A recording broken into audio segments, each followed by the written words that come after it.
Picture this. You are standing in the shadowed corridors of a medieval castle in 1152 AD, watching as Eleanor of Aquitaine, the most to the King of France, the torch-powerful woman in Europe, prepares to abandon her marriage light flickers across her determined face as she makes a decision that will reshape the political landscape of two kingdoms. Her body, her bloodline, and her bed have become weapons more powerful than any army. The rustle of silk against stone echoes through the halls as she plots her escape from a loveless marriage that has failed to produce the male heir France desperately needs. Tonight, she will flee to marry Henry Plantagenet, soon to be King of England, transforming her womb from a French asset into an English advantage. This is not a love story. This is the calculated reality of medieval politics, where royal marriages were military alliances written in flesh and blood. Before diving into these forgotten stories of power and manipulation, if you enjoy learning about the hidden truths of history, consider hitting that like button and subscribing for more content like this. And please comment below to let me know where you're listening from. I find it incredible that we're exploring these ancient stories together from different parts of the world, connected across time and space by our shared curiosity about the past. In medieval Europe, royal bedchambers were not private spaces of intimacy. They were political battlefields where kingdoms rose and fell based on who could produce the right heir at the right time. Every royal marriage was a treaty negotiated in human flesh. Every pregnancy was a potential shift in the balance of power. Every birth was either a triumph or a catastrophe that could determine the fate of millions. Medieval royals understood something that modern people often forget. Sex was never just about pleasure or even love. It was about survival, succession, and supremacy. The ability to produce legitimate male heirs determined who would rule empires, who would inherit vast territories, and which noble houses would rise or crumble into obscurity. Eleanor of Aquitaine mastered this game better than any woman of her era. When she married Louis VII of France at age 15, she brought with her the vast duchy of Aquitaine, nearly a third of modern France. Her marriage bed became the foundation of French royal power. But after 15 years of marriage and only 2 daughters, Eleanor faced a terrifying reality. In a world where women's value was measured by their ability to produce male heirs, she was failing at her most essential political function. The political pressure was unbearable. French nobles whispered about the Queen's inadequacy. Church officials suggested that God was punishing the royal couple. Eleanor's own position as queen hung by the thread of her reproductive capacity. When the marriage was finally annulled in 1152 AD, officially on grounds of consanguinity, everyone understood the real reason. Eleanor had failed to deliver the male heir that would secure the Capetian dynasty. But Eleanor was far too cunning to accept political exile. Within 8 weeks of her annulment, she married Henry Plantagenet, 11 years her junior and heir to the English throne. This wasn't romance. This was political calculation of the highest order. By transferring her reproductive potential to England, Eleanor transformed from a French liability into an English asset.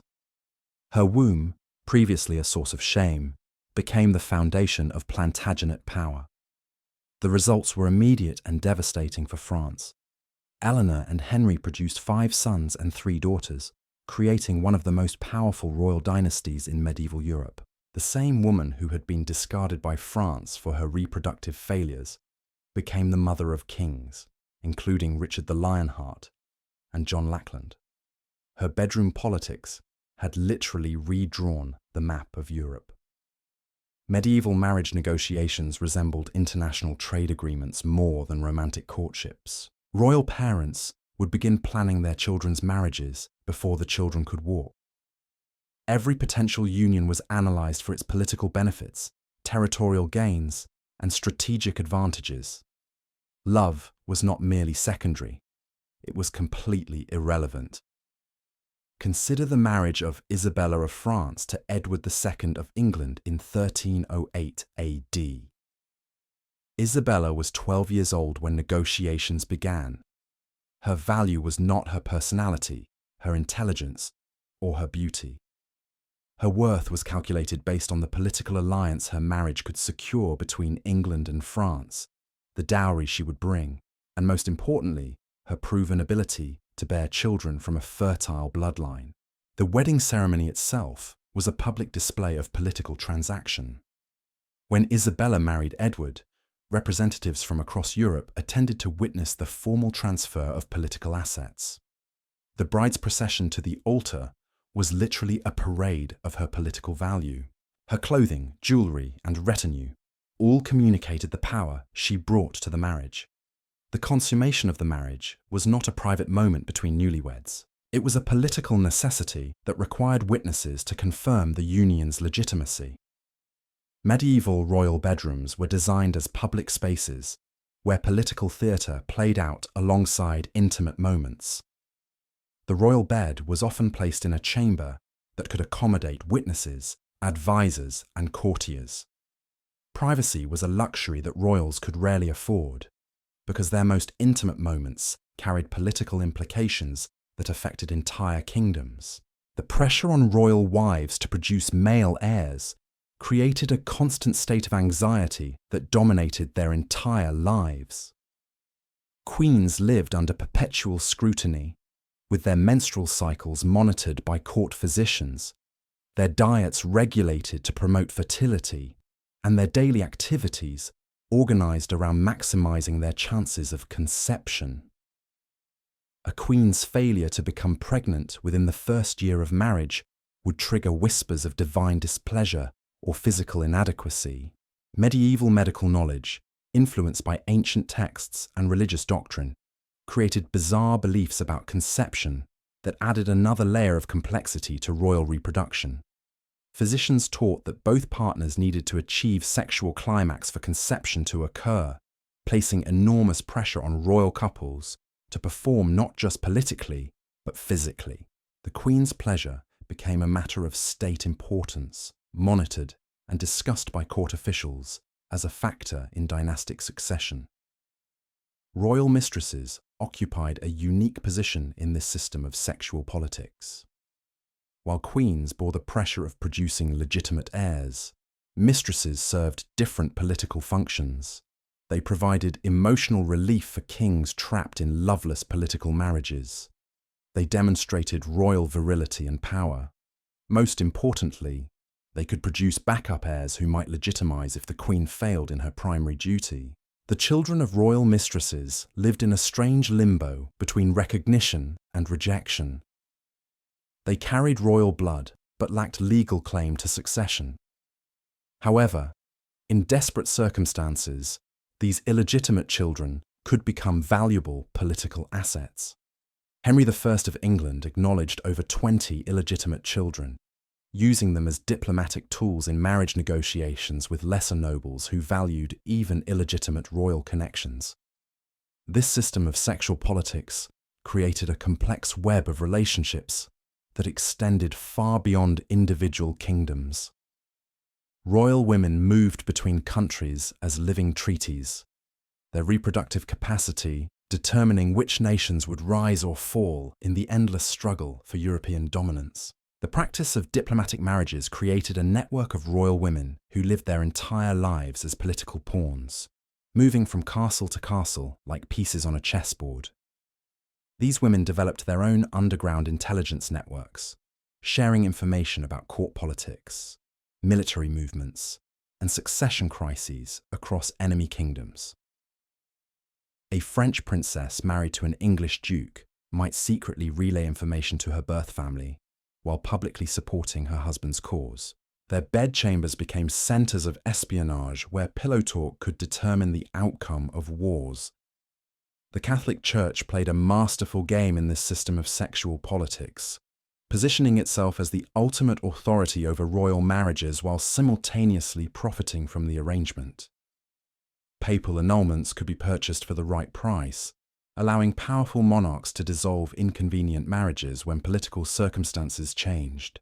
The Church's complex rules about consanguinity provided convenient excuses for ending unions that no longer served strategic purposes, while also creating opportunities for corruption and political manipulation.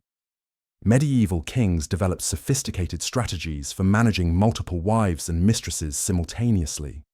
They would establish elaborate household hierarchies, where the queen held official status, but mistresses wielded actual influence. Some kings maintained separate courts for different women, rotating between them based on political necessity rather than personal preference.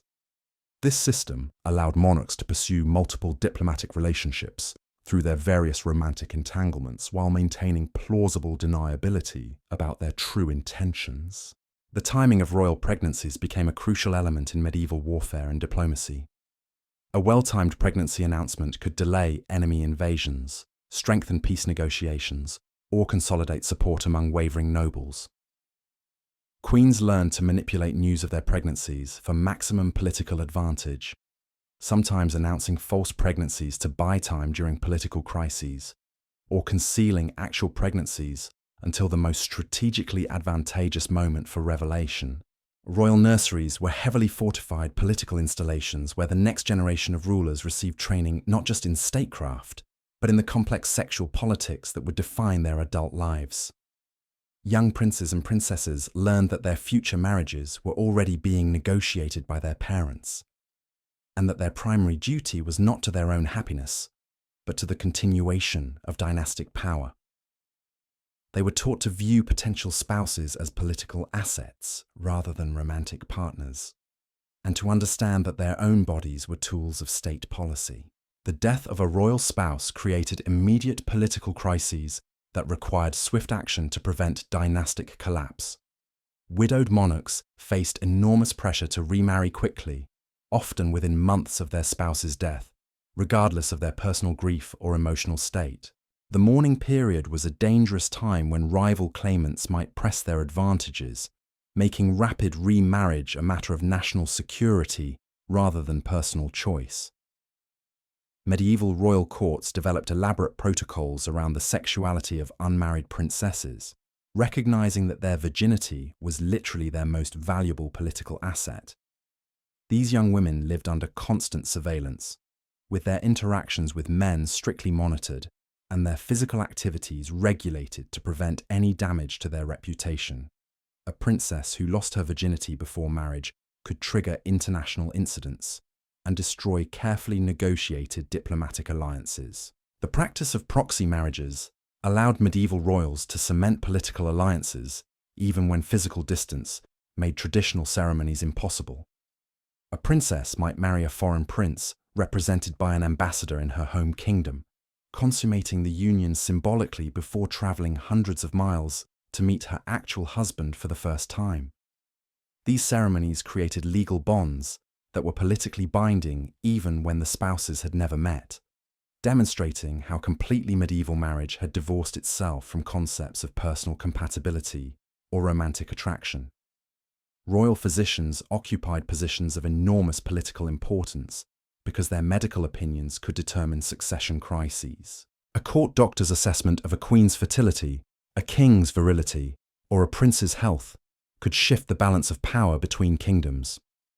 These medical professionals learned to navigate the dangerous intersection between scientific knowledge and political necessity, often adjusting their diagnoses based on what their royal patrons needed to hear rather than what their examinations revealed.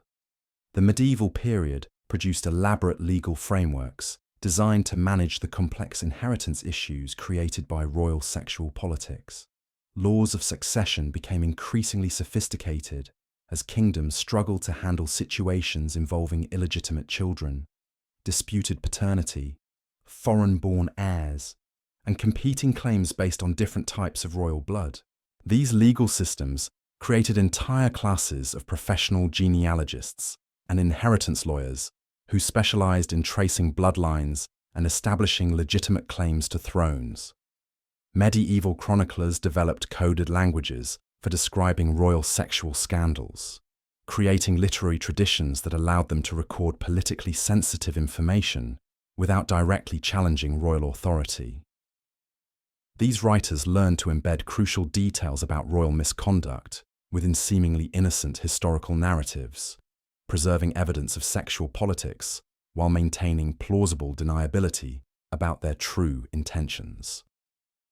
Modern historians must decode these medieval texts to understand the full extent of how sexuality shaped medieval political relationships. The rise of courtly romance literature during this period created a parallel fantasy world where love and sexuality existed independently of political calculation.